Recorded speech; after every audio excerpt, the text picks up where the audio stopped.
हमेशा धोखा किया है।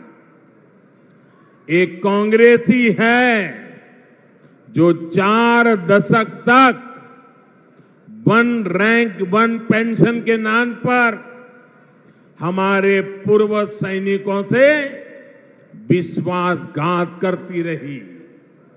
कागजों पर सिर्फ 500 करोड़ रुपए रखकर कांग्रेस कहती थी कि वो 1 रैंक 1 पेंशन लागू करेगी, जबकि इसके लिए हजारों करोड़ रुपयों की जरूरत थी।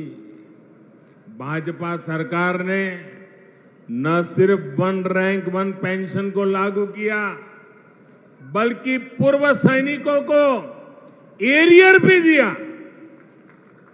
1 रैंक 1 पेंशन लागू होने के बाद 18,000 करोड़ रुपए से ज्यादा की राशि एरियर के तौर पर पूर्व सैनिकों को मिली है।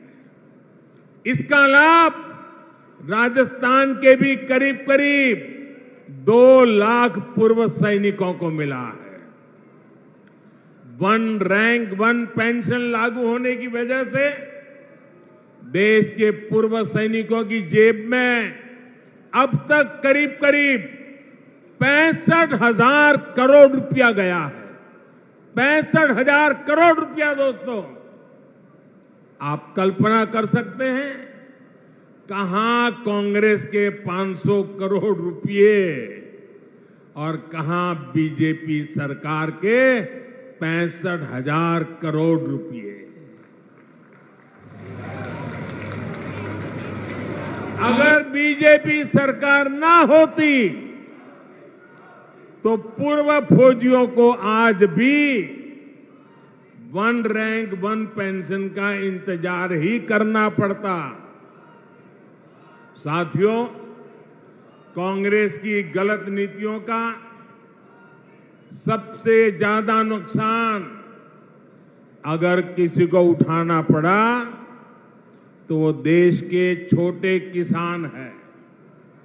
छोटे किसानों की जरूरत पर, छोटे किसानों की मदद करने पर कांग्रेस ने कभी ध्यान नहीं दिया।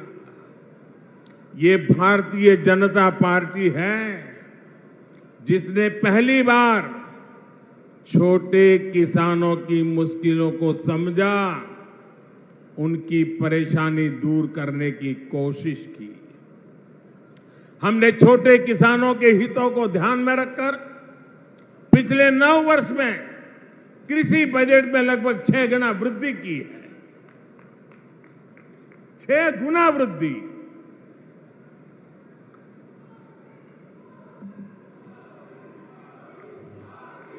भाजपा सरकार में पहली बार किसानों को लागत का 1.5 गुना समर्थन मूल्य तय हुआ।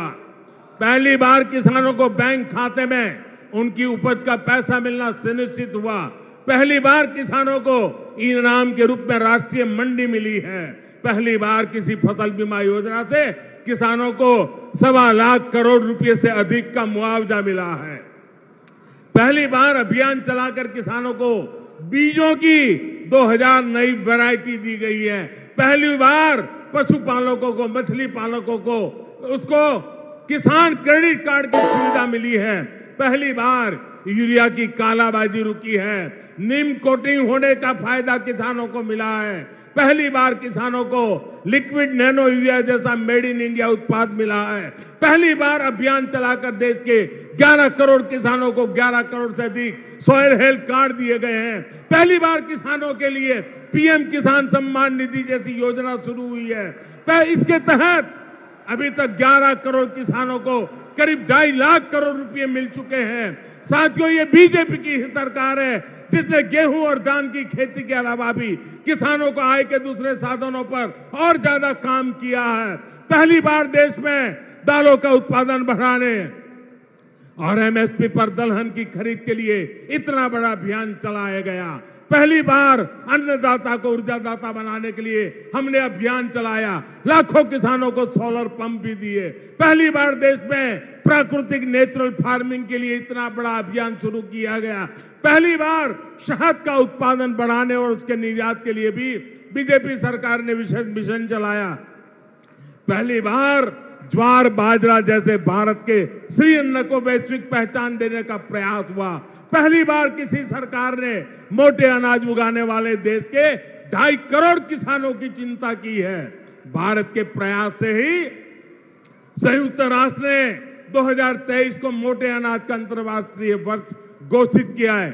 इन सब का फायदा यहां राजस्थान के किसानों को हुआ है, इस क्षेत्र के किसानों को हुआ है।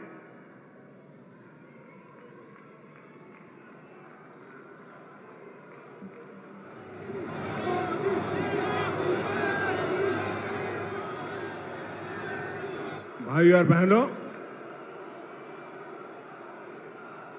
आजकल बहुत से लोग पूछते हैं कि देश में जो विकास के बड़े बड़े काम हो रहे हैं उसके लिए ये मोदी इतने पैसे लाता कहां से है।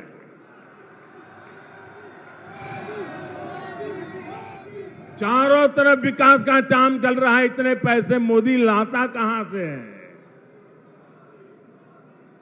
मैं बताता हूं मोदी पैसे कहां से लाता है। पहले पैसे कहां जाते थे और आज कहां जाते हैं वो भी बताता हूं। हमारे देश में विकास के काम के लिए पैसे की कमी कभी भी नहीं रही है। ये बहुत जरूरी होता है कि जो पैसा सरकार भेजे वो पूरा का पूरा विकास के कार्यों में लगे। लेकिन कांग्रेस ने अपने शासन में देश का खून चूसने वाली ऐसी भ्रष्ट व्यवस्था बना दी थी जो देश के विकास को खाए जा रही थी, खोखला कर देती थी। कांग्रेस के नेता पूर्व प्रधानमंत्री राजीव गांधी ने सार्वजनिक रूप से माना था कि कांग्रेस सरकार 100 पैसे भेजती है, 1 रुपया अगर भेजती है तो 100 पैसे में से 85 पैसे भ्रष्टाचार की भेंट चढ़ जाते थे। कांग्रेस हर योजना में 85% कमीशन खाने वाली पार्टी है। साथियों, बीजेपी सरकार ने बीते 9 वर्षों में जो देश का इतना विकास किया है वो इसलिए संभव हो पाया क्योंकि बीजेपी कांग्रेस की लूट के रास्तों को ही बंद कर रही है।